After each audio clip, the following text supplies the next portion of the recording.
سجدے کرنے لگا. میں چیف جسٹس بنا. میں نے اپنی اماں کو خط لکھا کہ اماں بغداد آ جا، تیرے بیٹے کو اللہ نے بڑی شان عطا کر دی ہے. فرماتے ہارون رشید کی بیوی بڑی اولیاء کی، علماء کی بڑی فرما بردار تھی، محبت کرنے والی تھی. اس نے حلوہ بنا کے بھیجا، کھانا بنا کے بھیجا. ہارون رشید تخت پہ بیٹھ کے کھانے لگا تو کہنے لگا امام صاحب آپ ہی یہیں آ جائیں میرے ساتھ. کہتے ایک کونے میں وہ بیٹھ گیا، ایک میں بیٹھ گیا، بیچ میں کھانا رکھ لیا. اتنی دیر میں میری اماں بھی پہنچ گئی. 2 لقمے کھائے تھے کہ اماں آ گئی. جب اماں نے مجھے تخت پہ بیٹھے دیکھا، ایک یتیم، ایک لاوارث، ایک بن باپ کا بچہ، وہ کل تک جو بہنوں کے لیے 4 دینار نہیں لا سکتا تھا، تخت پہ بیٹھ کے جب روٹی کھاتے دیکھا تو اماں تڑپ گئی، روئی، چیخیں ماری. میں نے کہا اماں کیا ہوا؟ کہنے لگی بیٹا مجھے تیرا استاد یاد آ گیا ہے. اس نے کئی سال پہلے کہا تھا اسے دین کا علم پڑھنے دے، اسے فقیہ بننے دے، یہ بہت آگے جائے گا. دیکھ آج اللہ نے تجھے کتنی شان عطا کی ہے. کہا بیٹا یہ کمال تیرا نہیں، یہ امام اعظم ابو حنیفہ کا کمال ہے، یہ ان کا کمال ہے جنہوں نے تمہیں یہاں تک پہنچایا. میرے بھائی اپنی پوری زندگی حضرت امام اعظم ابو حنیفہ نے. آج تو اساتذہ کرام، اساتذہ، مجھ سے ایک ٹیچر کہنے لگے حضرت جی دل نہیں لگتا، بے سکونی سی ہے، کچھ بتلائے. تو میں نے کہا کلاس میں کوئی یتیم بچہ ڈھونڈ لے، کوئی لاوارث بچہ ڈھونڈے، اس کی وردی اپنے ذمے لے لے، کتابیں اپنے ذمے لے لے، اس کا خرچہ اپنے ذمے لے لے، روز جیب میں ٹافیاں ڈال کے جایا کرے کہ غریب کو دینی ہے. فرمایا 2 مہینے یہ والا وظیفہ بھی پڑھ کے دیکھے، اللہ آپ کو سکون عطا کرے گا. یہ بھی کہنے لگے بڑی ٹھنڈک ہوئی ہے، بڑا سکون ملا ہے، بڑی تابع داری. میں نے کہا آپ لفظوں سے سکون چاہتے ہیں، وہ لوگ خدمت کر کے سکون لیتے. دعا فرمایا کریں کہ جو کچھ ہم نظر آتے ہیں اللہ ہمیں ویسا بننے کی توفیق بھی عطا فرما. اللہ ویسا بننے کی یہ مشکل معاملہ ہے، مشکل. اعلیٰ حضرت فرمایا کرتے تھے نیک وہ ہوتا ہے جس کی تنہائی صاف ستھری ہوتی، اس لیے ماحول بگڑ جاتا ہے. یہ جو ہم کہتے ہیں نا میرے سجن بڑے بنتے ہیں پھر ٹوٹ جاتے ہیں، کچھ لوگ ایسے ہوتے ہیں جو ان کے پاس جاتا ہے انہی کا ہو جاتا ہے. وہ کہیں اور کے قابل کیوں بھلا؟ اس لیے کہ ان کے کردار میں ٹھنڈک دیکھتا ہے، ان کے لب و لہجے میں مٹھاس دیکھتا ہے، اس شخص میں اتنی خوبصورتی دیکھتا ہے کہ اسی کا بن جاتا ہے. حضرت ابراہیم بن ادم کے پاس ایک نوجوان آیا، کہنے لگا میں گناہ کرنا چاہتا ہوں. فرمانے لگا بالکل کر، اللہ کا دیا ہوا رزق کھانا چھوڑ دے اور گناہ کر.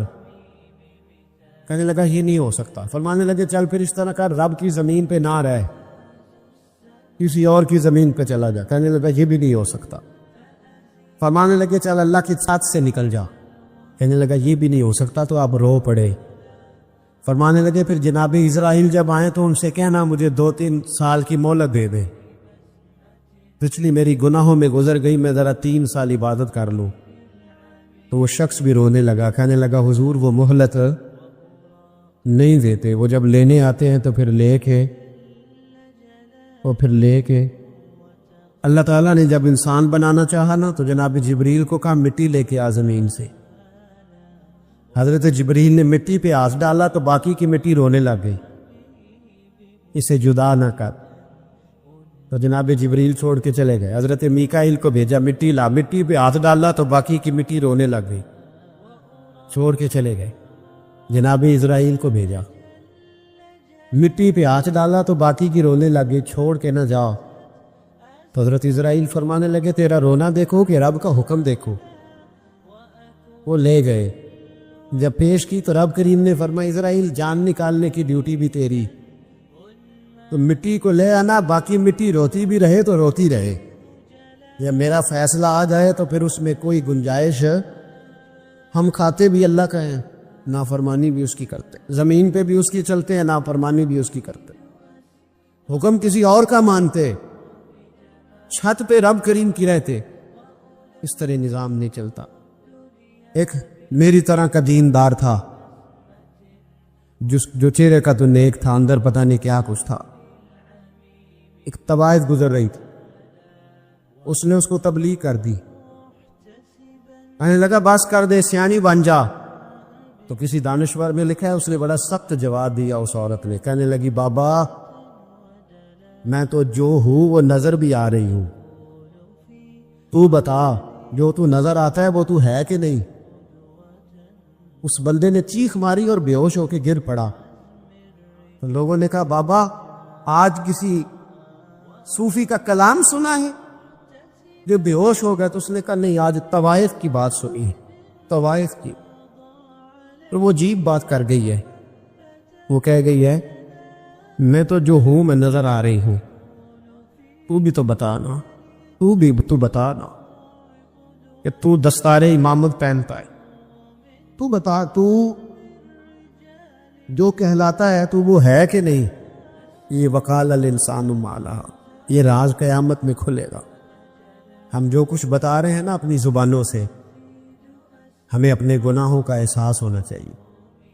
ایسا نہ ہو کہ جب سزا ملے تو پھر اس طرح کی ملے کہ دوبارہ کسی کو کوئی منہ دکھانے کے قابل نہ رہے۔ میرے بھائی یاد رکھیں اور سمجھیں، گناہ انسان کی زندگی کو تنگ کرتے ہیں۔ میرے نبی پاک علیہ الصلاۃ والسلام نے فرمایا جب تو جھوٹ بولتا ہے تو تیرے فرشتے کرامن کاتبین سائڈ پہ ہو کے کھڑے ہو جاتے ہیں، جب تو زنا کرتا ہے تو تیرے اندر سے ایمان نکل جاتا ہے۔ اور نبی پاک علیہ الصلاۃ والسلام نے فرمایا جب میری قوم میں ناانصافی عام ہو جائے گی تو قتل بھی عام ہو جائے گا۔ اور سن لو لکھ لینا یہ حدیث دل کی تختی پر۔ نبی پاک علیہ السلام نے فرمایا جب میری قوم میں بے حیائی اور بدکاری عام ہو جائے گی تو دو سزائیں اللہ دے گا۔ ایک تو جوان موتیں آئیں گی، جوان بچے کچھ بھی نہیں دیکھا چلے گئے، اور دوسری سزا اللہ یہ دے گا کہ ایسی بیماریاں آئیں گی جن کا علاج نہیں ملے گا، ایسے امراض ٹوٹ پڑے۔ اگرچہ میں آپ کو ایسی تقریر بھی سنا سکتا تھا جس پہ آپ بہت زیادہ محظوظ ہوتے، پر میں نے اس جمعے میں ایسا موضوع چنا ہے جس کا ہمیں خاص ضرورت ہے۔ بھائی دیکھے تو صحیح کہ ایسا تو نہیں کہ ہم ان عیبوں میں مبتلا ہیں۔ میرے نبی کریم علیہ السلام نے فرمایا جب تم نیکی کا حکم دینا اور برائی سے منع کرنا چھوڑ دو گے پھر اللہ تم پر ظالم حکمران مسلط کرے۔ اور اگلے لفظ اس سے بھی زیادہ سخت ہیں، محبوب فرمانے لگے پھر تمہاری نیک لوگ دعائیں بھی کریں گے تو اللہ وقتی طور پر ان کی دعاؤں کو بھی قبول نہیں فرمائے گا، اس لیے کہ تم لوگوں نے نیکی کا حکم دینا اور بھلائی سے روکنا چھوڑ دیا۔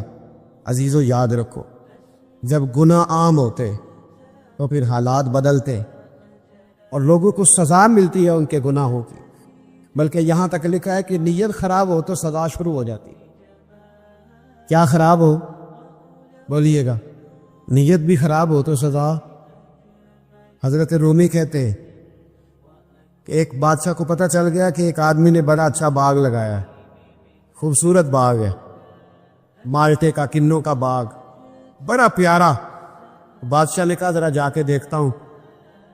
بادشاہ سلامت باغ دیکھنے آئے تو اب وہ مزدور آدمی تھا، عام آدمی تھا جس نے باغ لگایا، کسان تھا، اس کو کہا کہ چند کنوں توڑ کے لایا تو بڑے پیارے لگے، ایک دو اور لایا، کھائے، بڑے میٹھے، بڑے پیارے، بڑے توانا، بڑا مزہ آیا۔ تو بادشاہ کے دل میں خیال آیا کہ اس پہ قبضہ نہ کر لوں باغ پہ۔ ہمارے یہاں نا کرائے پہ دکان دیتا نا مالک، تو جب کسی غریب کی چل جاتی ہے کہتا ہے تو خالی کر، میں نے خود ڈال لی ہے، چل گئی نا اس کی، حالانکہ رزق اپنے اپنے نصیب کا ہے، رزق اپنے اپنے نصیب کا ہے، جس کو اللہ تعالیٰ چاہتا ہے عطا کرتا ہے۔ تو اس کو کہا کہ اور توڑ کے لا، اور دل میں خیال ہے کہ یار اتنا اچھا باغ ہے، قبضہ کر لیتے ہیں، ہماری حکومتیں قبضہ کر لیتی ہے کہ کوئی چیز اچھی لگ جائے۔ اب وہ کسان 2-3 کنوں توڑ کے لایا، اس نے کھائے تو کھٹے نکلے، ترش تھے۔ کہنے لگا تجھے کیا ہو گیا ہے؟ تو بندہ بڑا صاحب دل تھا، کہنے لگا میں تو ٹھیک ہوں، آپ اپنی نیت سے پوچھیں کہیں خراب تو نہیں ہو گئی۔ تو کنوں میں بھی اس کا اثر آ گیا ہے، اپنی نیتیں بگڑ جائیں نا، نیتیں اب ایک بات کہنے لگا ہوں، غور سے سننا. جب تک دو بھائی اکٹھے کاروبار کرتے ہیں نیت ہوتی ہے کہ ہمارا گھر چلے گا، تب تک اللہ برکت دیتا ہے. اور جب اپنی اپنی جیبیں سمیٹنے لگ جاتے ہیں نا کہ یہ میرا 5,000 ہے، آج میں گیا تھا اگرائی کرنے، یہ میرا 10,000 ہے، آج میں نے زیادہ کی، جب وہ ٹٹولنے لگتے ہیں پھر اس دکان سے بھی برکت اٹھ جاتی ہے، پھر وہاں سے بھی برکت ہے چلی جاتی ہے. فَإِنَّ لَهُ مَعِيشَةً ضَنْكَ، فرمایا جب تو میں منہ پھیر لیتا ہے پھر تیری زندگی اللہ تنگ کر دے، پھر وہاں سے بھی برکت، خوبصورتی، اثر اٹھ جاتا ہے. ایک سونار نے گلی میں ایک یتیم چھوٹے سے بچے کو گھومتے دیکھا تو سونار بے اولاد تھا، بچے کو اٹھا کے گھر لے آیا. 18 سال اس بچے کی پرورش کی، اس کو پالا پوسا، جوان کیا. سونار کے پاس وہ دکان پہ چلا جاتا، وہ کئی دفعہ دکان پہ رہتا، کئی دفعہ گھر میں رہتا. ایک دفعہ وہ دکان پہ تھا، بچہ گھر تھا، 18 سال کا جوان. اس کی بیوی اکیلی تھی. وہ جس نے ماں بن کے پالا تھا اس نے اسی پہ حملہ کر دیا، اس کا بازو بری نیت سے تھاما. بیوی چیخی، تھوڑی دیر گزری تو وہ نوجوان پیروں میں بیٹھ گیا، کہنے لگا اماں پتہ نہیں مجھے کیا ہوا. شام کو سونار آیا، بیوی چیخنے لگی، چلانے لگی، کہنے لگی آج عجیب بات ہوئی، جس کو میں نے جگر کا خون دے دے کے پالا اسی نے گندی نظر ڈالی. سونار محو حیرت ہے. بیوی کا خیال تھا کہ لات اٹھائے گا، ڈنڈا اٹھائے گا، نوجوان کو مارے گا، لیکن وہ رونے لگ گیا. اس نے کہا آج اس نے میرا بابو تھا، میں جانے کیا کیا ہے. پریشان ہونے لگ گیا، سجدے میں گر گیا. کہا تو بتاتا کیوں نہیں؟ تو وہ سونار کہنے لگا اس کی غلطی نہیں. 18 سال کے بعد آج مجھ پر بھی شیطان سوار ہوا تھا.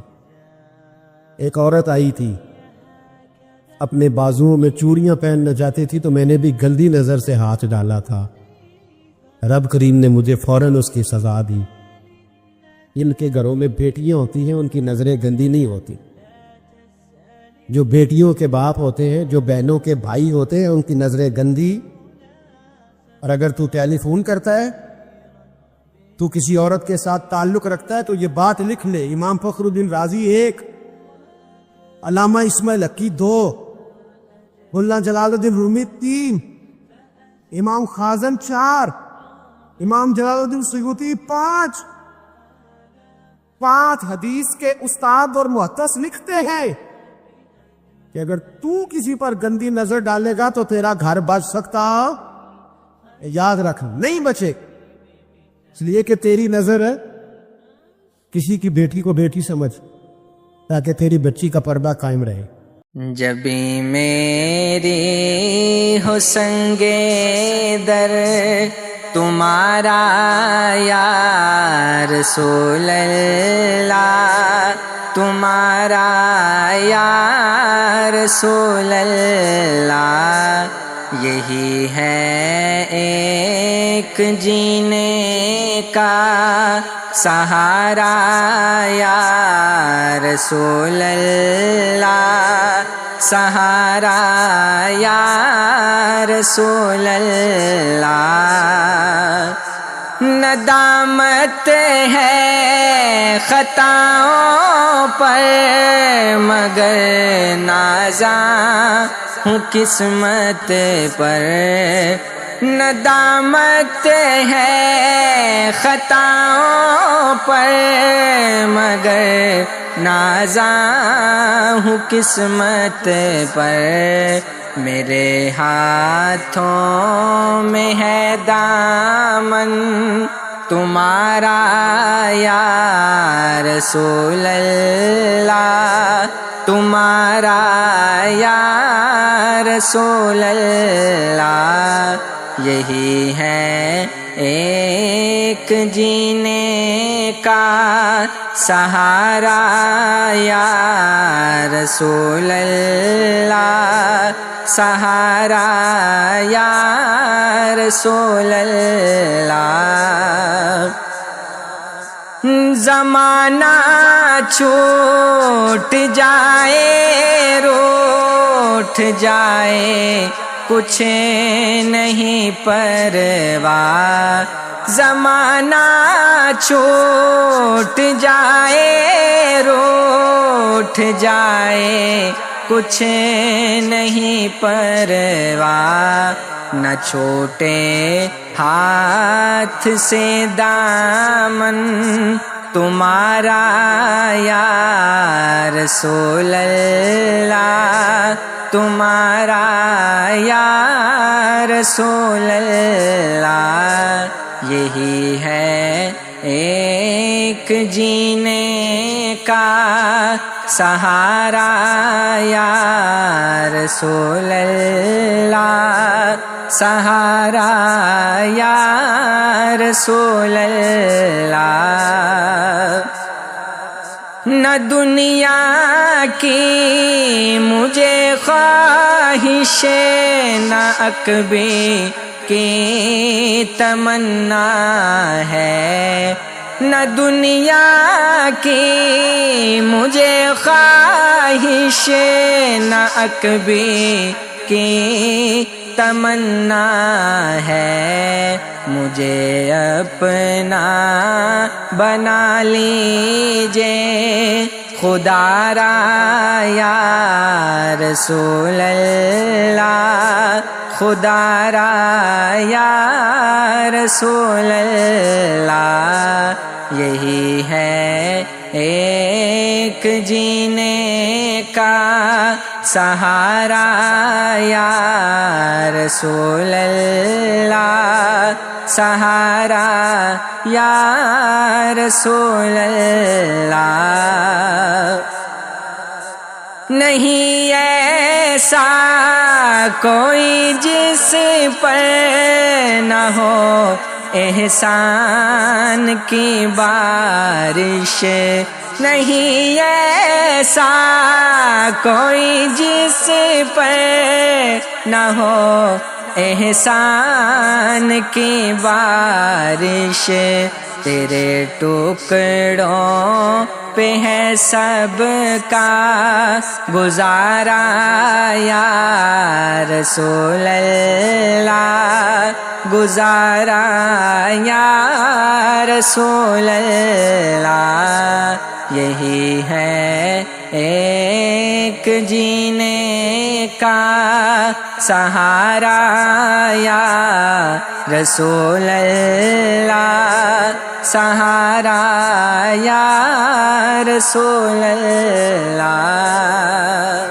میں قربان اس ادائے دستگیری پر میرے آقا، میں قربان اس ادائے دستگیری پر میرے آقا، مدد کو آ گئے جب بھی پکارا یا رسول اللہ، پکارا یا رسول اللہ۔ یہی ہے ایک جینے کا سہارا یا رسول اللہ، سہارا یا رسول اللہ۔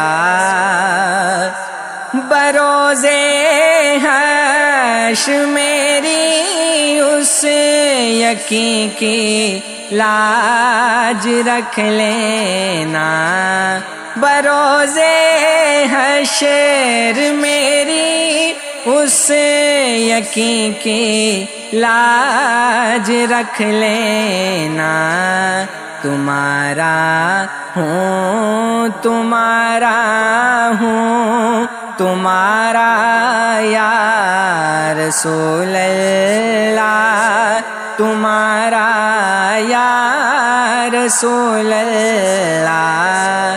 یہی ہے ایک جینے کا سہارا یا رسول اللہ، سہارا یا رسول اللہ۔ اگر کوئی تمنا ہے تو بس اتنی تمنا ہے، اگر کوئی تمنا ہے تو بس اتنی تمنا ہے، میں کہلاؤں دو عالم میں تمہارا یا رسول اللہ، تمہارا یا رسول اللہ، جبھی میری ہو سنگے در تمہارا یا رسول اللہ، تمہارا یا رسول اللہ، یہی ہے ایک جینے کا سہارا یا رسول اللہ، سہارا یا